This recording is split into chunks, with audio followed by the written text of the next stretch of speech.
आपका जो क्वेश्चन है 9 क्वेश्चन है एनसीईआरटी का। यदि किसी समांतर श्रेणी के प्रथम 7 पदों का योगफल 49 है और प्रथम 17 पदों का योग 289 है, तो इसके प्रथम n पदों का योगफल ज्ञात कीजिए। ऐसे क्वेश्चन के लिए करने से पहले आप एक दो बार और पढ़ेंगे, सवाल को पता चलेगा। ना तो प्रथम पद दिया है, ना सारांतर दिया है, तो आप उन्हें मान के चलेंगे। कैसे देखें? माना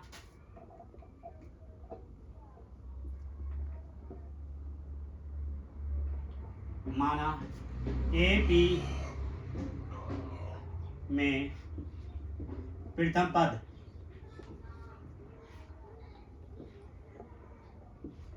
ए पी का प्रथम पद कितना है? ए। माना ए पी का सार्वधातुक देखेंगे आप डी, जिसे कहते हैं कॉमन डिफरेंस, और इसे कहते हैं फर्स्ट टर्म। ठीक है, अब देखो फर्स्ट कंडीशन आपकी यहां से बन गई है। क्या है? 7 पदों का योगफल। अब ये लिखेंगे प्रथम शर्त देखें भाई। प्रथम शर्त क्या है? 7 पदों का योग 49।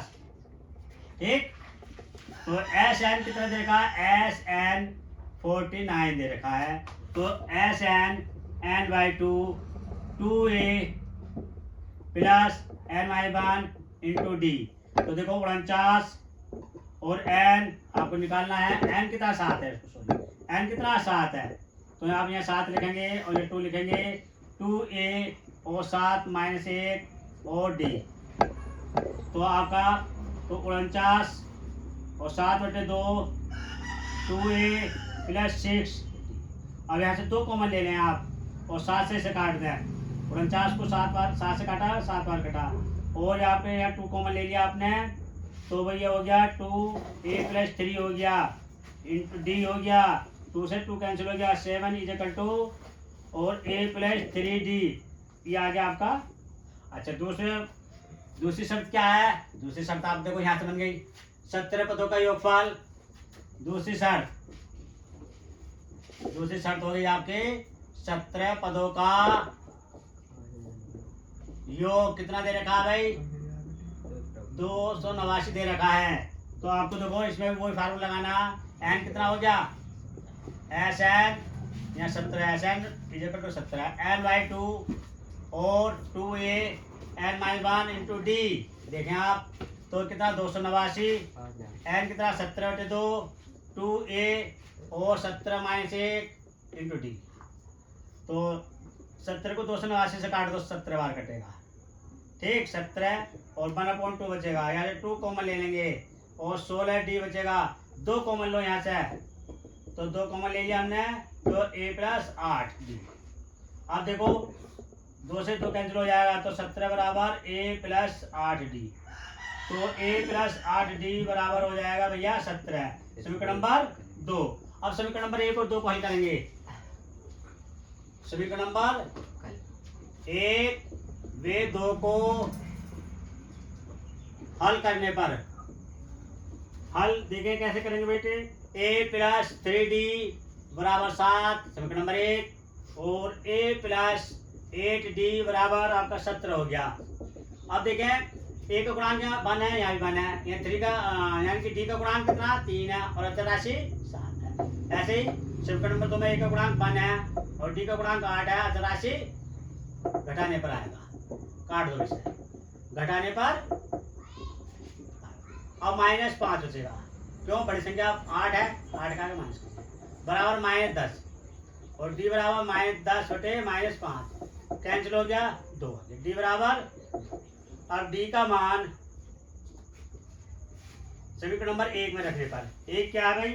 a प्लस 3d बराबर 7। तो a प्लस 3d बराबर 7 और a प्लस 6 बराबर 7 और a बराबर 7 माइनस और a बराबर 1। अब a का और d का मान आ गया। आपको क्या? n पदों का योगफल ज्ञात करना। ये आपकी तीसरी कंडीशन होगी। देखो यहाँ से अब क्वेश्चन क्या बन गया ये? अब n पदों का योगफल। अब यहाँ लिखेंगे आप, जो अगले क्वेश्चन के अंदर कंडीशन दी है, क्या दी है कंडीशन? n पदों का योगफल। तो भाई देखो n पदों का योगफल, n पदों का योगफल, योग निकालना आपको। तो एस एन एन निकालना, तो एस एन बराबर n/2 और 2a plus n - 1 into D. अब a और d की वैल्यू रखेंगे यहाँ, कहाँ से? यहाँ से। तो देखो एस एन बराबर हो गया n/2 और 2a, a कितना 1 है, n - 1, d की वैल्यू कितनी 2 है, तो n/2 और 2 प्लस 2n - 2। अब 2 से 2 कैंसिल हो जाएगा, n/2 2n हो गया, 2 से 2 कैंसिल हो गया, तो क्या हो गया n और n, क्या हो गया n स्क्वायर हो गया।